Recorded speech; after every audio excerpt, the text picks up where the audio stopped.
Hello, YouTube. Welcome back to the Manifest Justice channel. My name is Carly, and I'm an employment attorney at the Manifest Justice Law Corporation.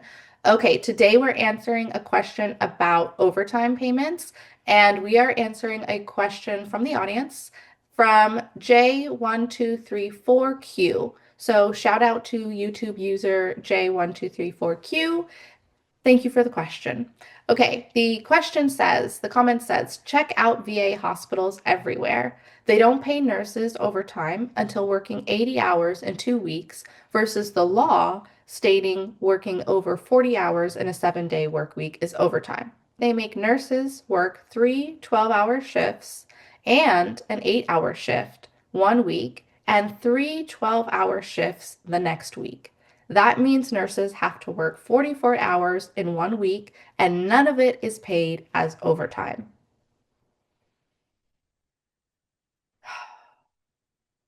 Have a little kumbaya moment for that. You already know how I feel about our healthcare workers, okay? You don't get enough appreciation, you don't get enough recognition, you don't get enough protection, you don't get enough time off, like you don't get enough fucking anything. And yet you are an essential worker. We've proven that time and time again in society, and we need you. So first of all, I want to say to J1234Q, thank you. Thank you so much for your service. Thank you so much for your work. Thank you so much for all that you've sacrificed and continue to sacrifice to show up as a nurse, and specifically to show up as a nurse in a VA hospital, which is for veterans who also serve and protect our country and who also don't get enough recognition, gratitude, appreciation, support, etc., protections in our country. So thank you so much. Thank you so much. We all are indebted, and anyone else listening to this video who is not J1234Q should be leaving a comment and saying thank you to J1234Q for their service and their work, okay, as a nurse, unless you're a healthcare professional who's listening to this as well, in which case, thank you. Thank you also. Or veteran, thank you. Thank you so much.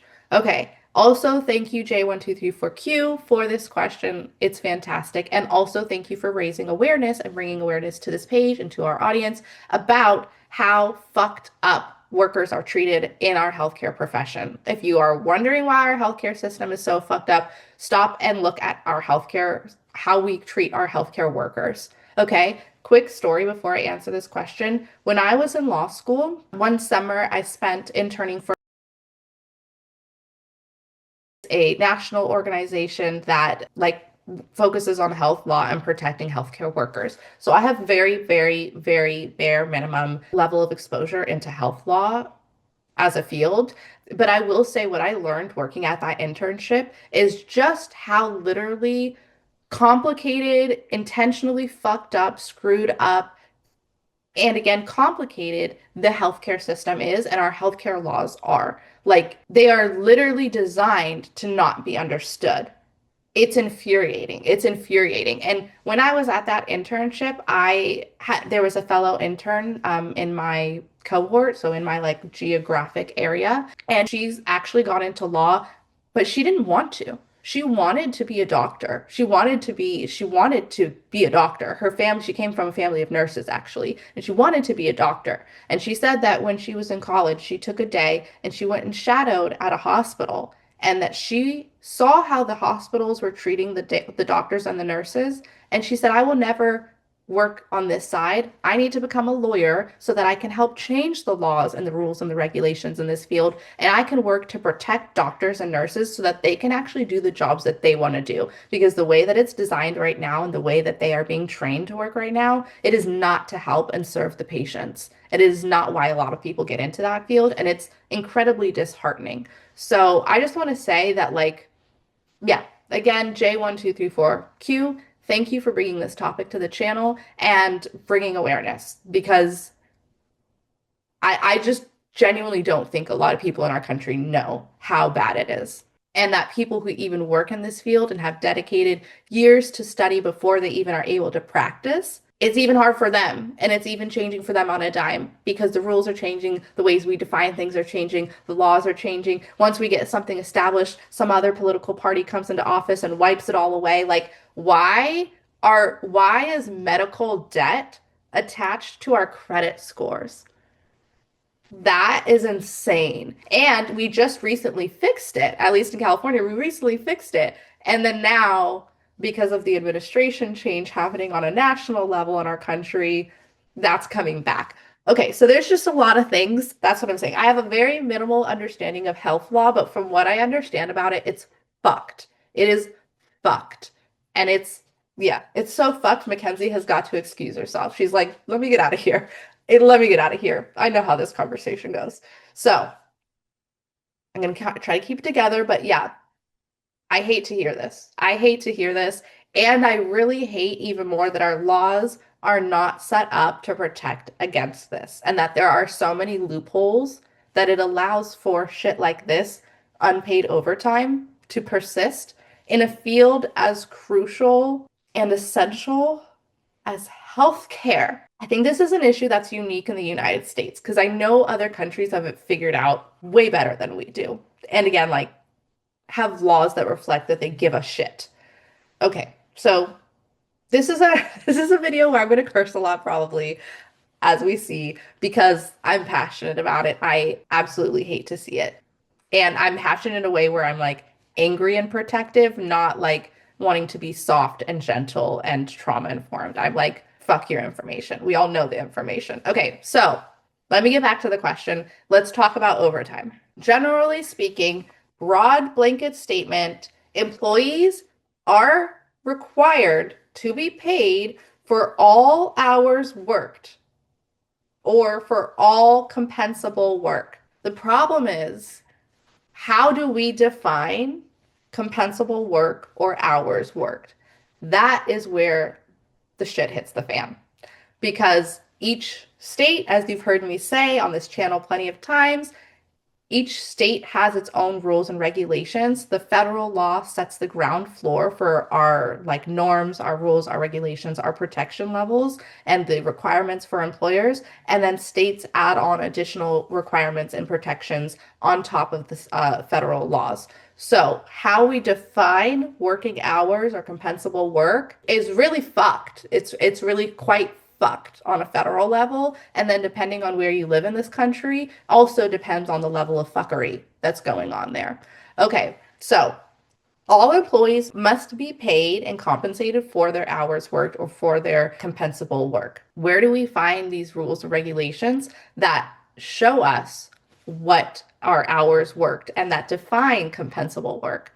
So there's the Fair Labor Standards Act. That's the federal rule. That's the federal law. There are additional federal laws and rules that apply to wages and overtime and like breaks and stuff. But the biggest, most blanket one that has the most rules that apply the widest is the Fair Labor Standards Act. And then you have state labor codes that add additional protections and additional rules and additional definitions. You have state wage codes that again have different rules, different requirements, different regulations. And then you also have local ordinances. So by county, per county, you'll have different rules per county. And that is really, really, really important when we come and we talk about wage and overtime, because when we're looking at wage requirements, for example, the minimum wage requirements and paid sick leave requirements are going to change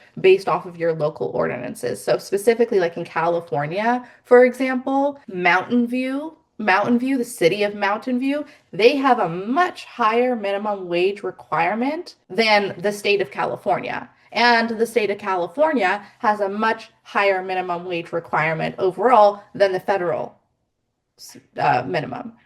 Okay, so always look at your local ordinances, because that's an area, even within lawyers, that's an area that can get missed out on a lot because they're not thinking about how local laws are going to impact minimum wage requirements and leave requirements.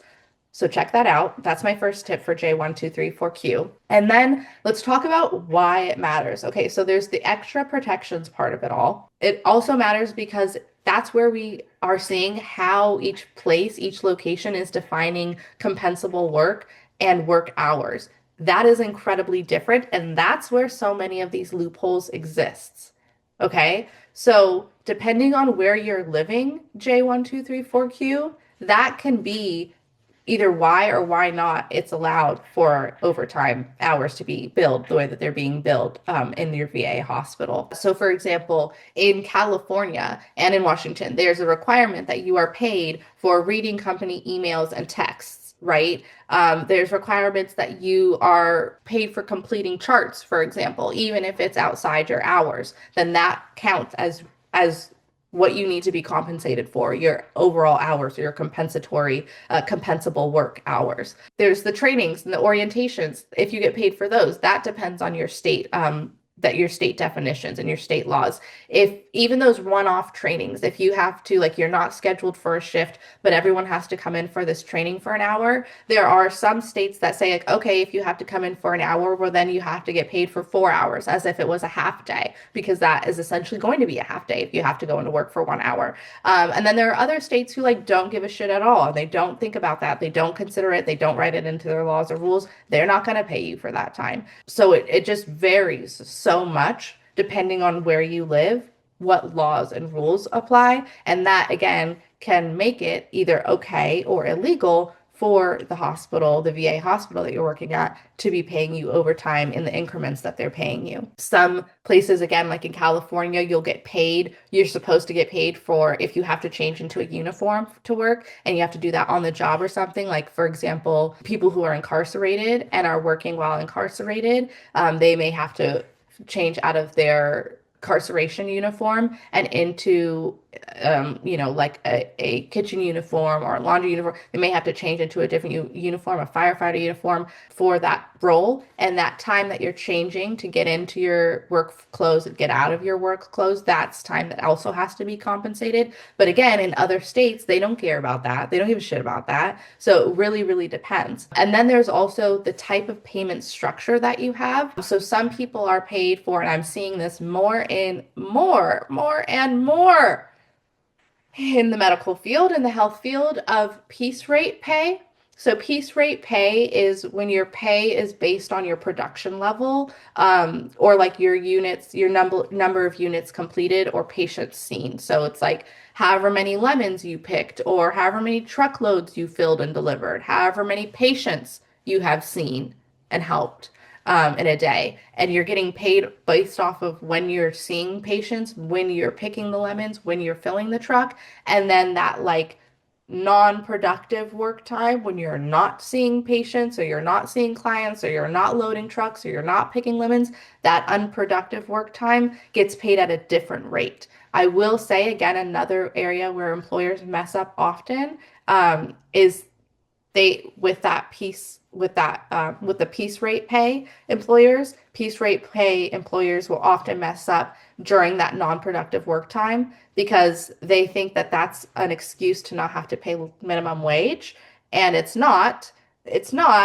Piece rate pay, you have to pay minimum wage during those non-productive hours when you're not with clients, not with patients, not picking lemons or not filling the truck up. You still have to pay minimum wage during that time. And then when you're seeing patients, when you're seeing clients, when you're picking lemons, when you're filling the truck, you get paid at a different rate, higher rate for that like productive time, for that piece rate pay. So that's another area where wage and hour laws can get really messed up, and that, again, there can be a lot of loopholes. But that's not the same as your working hours. That's just about how much you're getting paid.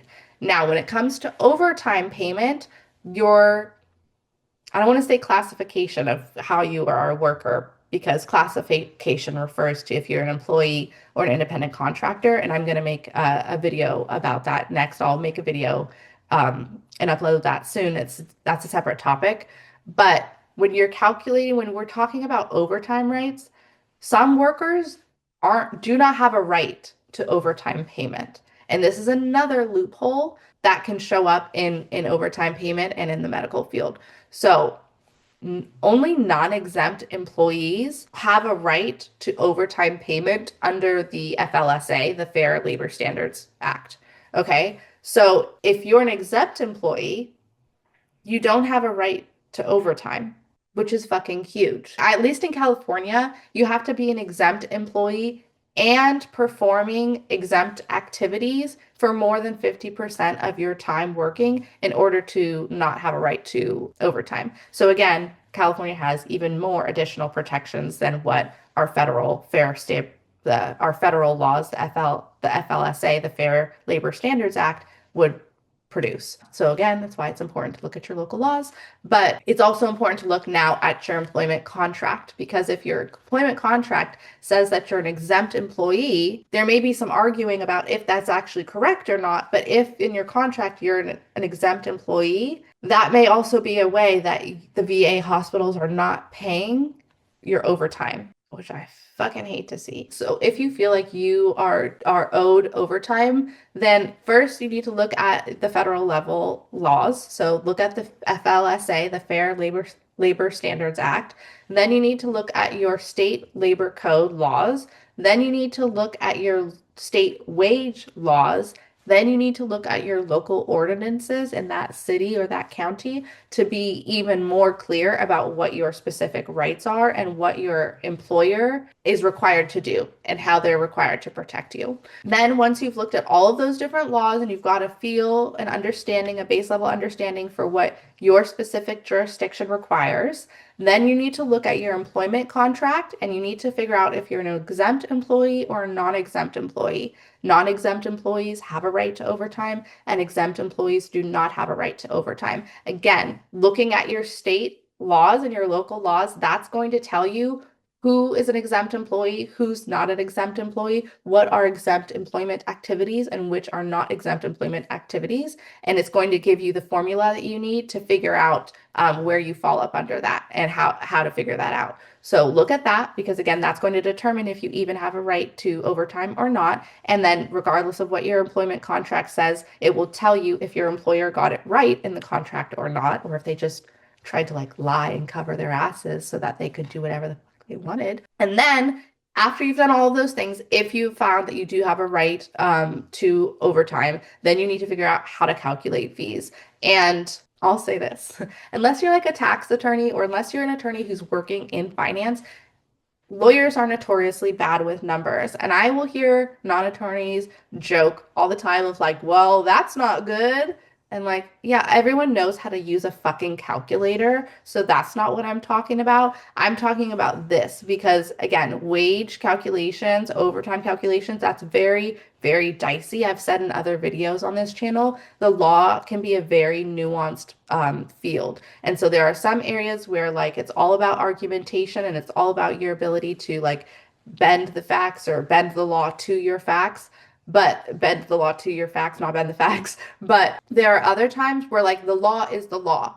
The law is the law. There's no bending it. You need to use the exact precise language, the precise exact formula, and regurgitate. It's really rinse and repeat, copy, paste. And calculation of overtime and wage, like disputes, that's one of the areas where it's incredibly nuanced. And so that's an area where like you can't just argue and say like you owe them $73,000.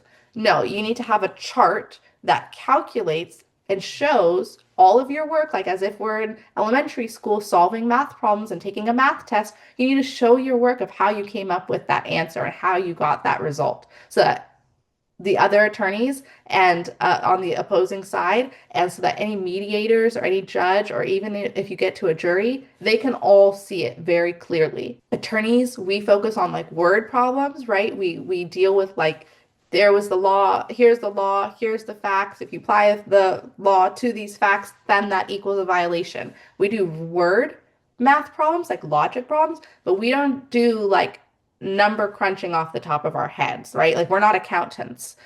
We're not like mathematicians typically. And so you as the client, first of all, as a client, you should be hoping that your lawyer's doing that. You should be expecting that of your lawyer and you should be wanting to see that. But second of all, as the client, if you are trying to like help the attorney help you, which you are the best expert, you are always the best expert on your own legal matter, I suggest doing that. Always be a helping hand to your attorney and show them the way. And then if they disagree with the way that you've shown them, let them tell that to you. But as a client, you could also be doing these calculations. If you're already reading the laws in the federal level and your local laws, and then like your state laws and your local laws, you can do the calculations because you'll see the formulas in there, and then you have all of the access to your pay stubs, to your employer. You have all of the context. You know which days you were out sick versus which days you had to come in and cover extra. Like, you have all of the context and materials there in front of you. So you can kind of put together a makeshift chart yourself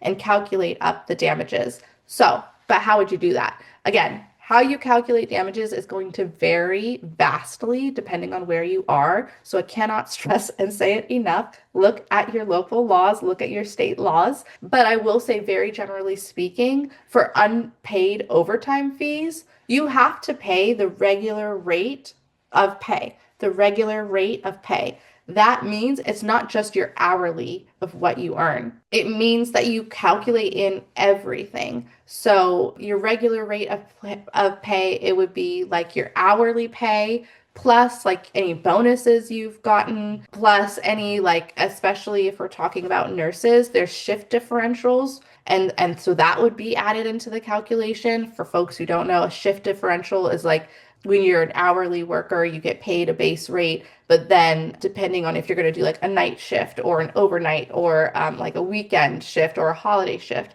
then you're going to get maybe $2 to $3 extra per hour because you took that night shift. And so when we're calculating your regular rate of pay to calculate damages for overtime, we would calculate the base hourly and then plus all of your shift differentials for however many times you were working those shifts. Plus, we were going to add in any missed meal breaks, any missed rest breaks, and let's differentiate between those two really quick. A rest break is an uninterrupted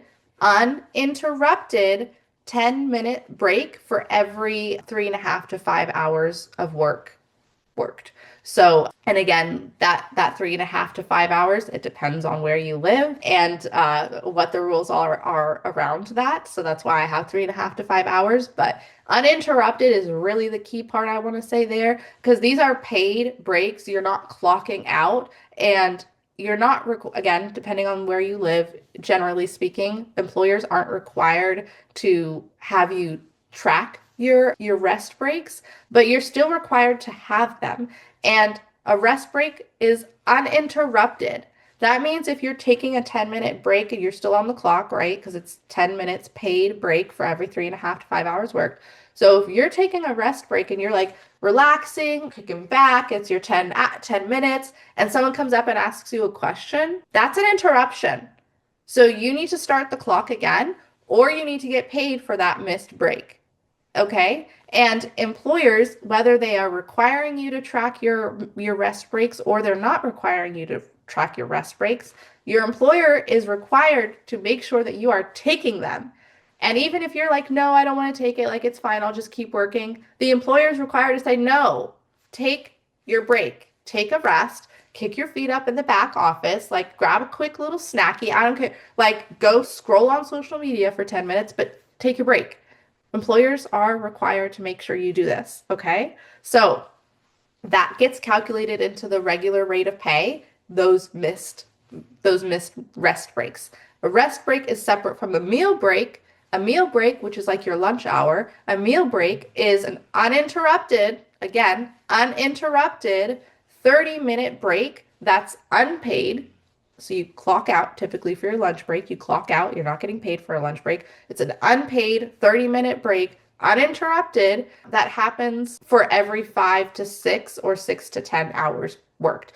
In California and in Washington, if it's in that 5 to 6 hours, you can waive it. You're allowed to waive it. If you're working 6 to 10 hours, then you're not allowed to waive the meal break. And that makes sense, right? Like, if you're doing, I've done a lot of retail work before I was in law. And so if you're working retail, it's really common. You can get called in for like a 4 or 5 hour shift, like a half day shift kind of. And it would make sense that if I was, like back at Nordstrom working my midday shift and they said, do you want to take a lunch break? I would just say, no, I just want to work through and like get home. So that's fine. You can waive it. But if I'm working like an all day shift, then I cannot waive my lunch break. You need to go take your lunch break. Okay. So again, missed meal breaks, also get calculated into that regular rate of pay. When you're calculating wage disputes and overtime disputes, that's what you'll use. You'll use the regular rate of pay, which is inclusive of all different types of rates that have been given to you, all bonuses, and that includes missed rest breaks, missed meal breaks. That's mostly what I have. Before I fully officially sign off, I will say my main tip around wage and hour at the Manifest Justice Law Corporation, I will say we do not typically practice wage and hour and like overtime hour disputes. I'm not saying we never will do it. If it's relevant and it's pertinent and it's like egregious, then I will definitely include that in my causes of actions. But at this firm, at the Manifest Justice Law Corporation, we primarily are focused on harassment, discrimination, and retaliation, just for a myriad of reasons. But we will practice wage and hour every now and again. But I will say for J1234Q or anyone else who's dealing with a overtime or wage dispute, if you are looking for an attorney to handle that, look for someone who specializes in that area. Like look for someone who focuses on overtime or wage disputes, because it's such a dicey, nuanced, like highly critical point of employment law. You want someone who's going to be specialized and practice that all the time, who's going to be very well versed in your local laws, and not necessarily someone who's like me, who I primarily practice harassment, discrimination, retaliation. And if a wage dispute is part of it or an overtime dispute is a big part of the claim, then we'll bring that in. But I'm not like in the nitty gritty of it all every day. So that would be one of my tips for you. Another tip I would say is like, don't rely on your time tracking platforms, right? A lot of employers aren't using like spreadsheets or something. They use third-party applications. They work with third-party companies to have some kind of a platform where you can record your hours, and then the company will distribute, and then that company will distribute the pay stubs. You can't rely on those companies.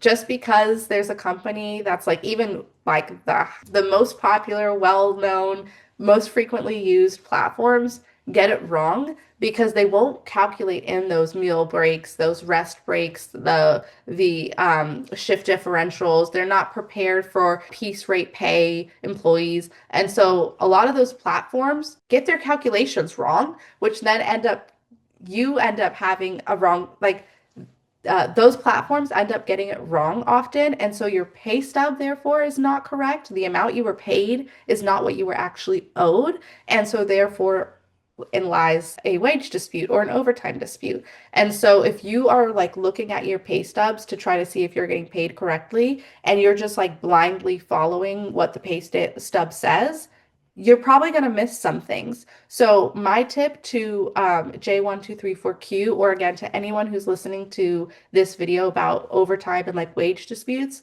is to double check your pay stubs. First of all, look at your local and state laws for what an employer is required to include on the pay stub. But like in California, even there's like a long list. It's like 9 different requirements or something. There's a long list of what has to be included on a pay stub. That's because we want employees to know how they're being paid, how it's being calculated, and we want people to be able to calculate on their own to see if there's a mistake or a discrepancy, so that we're not just relying on our employers and our third-party providers that they're paying us correctly. You can't just trust it. My tip is to like double check that your employer is including all requirements on your pay stub, and then so that you know and that you can track if you're getting paid correctly and if there is any discrepancies. And then also, once you're getting your pay stubs, if they have all the correct information, read over it and do the calculations yourself, because your pay stubs aren't always correct, and frequently they're not. And so there can be a lot of problems because employers will blindly trust those third-party platforms and they are not double checking. And if the employee does it on their end, there you go. That's $60,000 of unpaid wages and overtime wages that you are now due. And there are in overtime wage statutes in the state statutes for wage and overtime disputes, there are also a lot of statutes that require attorney's fees to be paid, which means that if you as a worker have a dispute and you have to hire an attorney, hopefully they're not charging you out of pocket. Hopefully it's a contingency-based attorney. But that attorney isn't going to have to argue for their fees to get paid. It's guaranteed under statute that they get paid, which means it's a higher likelihood that they'll get their money back, which means the attorney is going to be more excited and amped up to take on cases like this because it's a higher guarantee of return on investment, ROI. So get someone who specializes in this area of law if you're going to be looking for an attorney. Look at the laws so you know what's going on, what's required, and so you can do your own calculations. Double check your pay stubs. And then my last 2 tips, if you are looking for additional resources, first of all, if this video was insufficient, J1234Q, and you have additional questions that are more pointed, let me know. If you have a more specific question, or if you want me to elaborate on anything I said here, or if you just want to continue the conversation, leave a comment, let me know. Even if you're not J1234Q, leave a comment, let me know, and I'll follow up with a video response when I get the chance.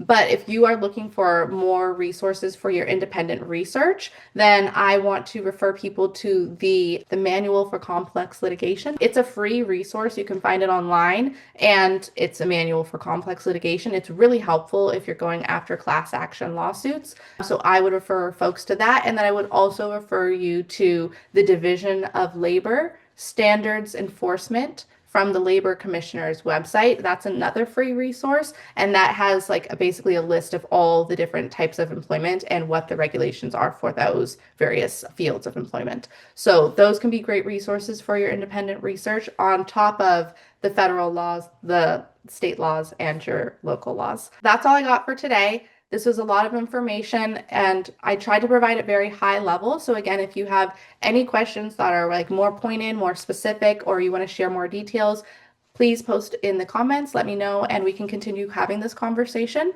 If you thought this was helpful, I also want to know that. Please give me a like, a share, or a comment. It helps this video get out and reach more people so that we can help more people just like you.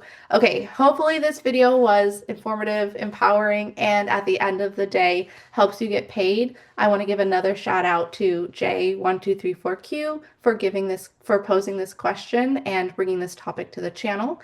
Another shout out and love to all of our healthcare workers and all of our veterans who serve and protect our country so lovingly, and for all that you sacrifice to do so. Thank you, thank you, thank you. Okay, that's it for today. I hope you all have a good day. Be gentle with yourselves. This was a tough topic, so be very gentle with yourselves. Give yourself a hug, pet your furry friends, and have a good day. Okay, bye.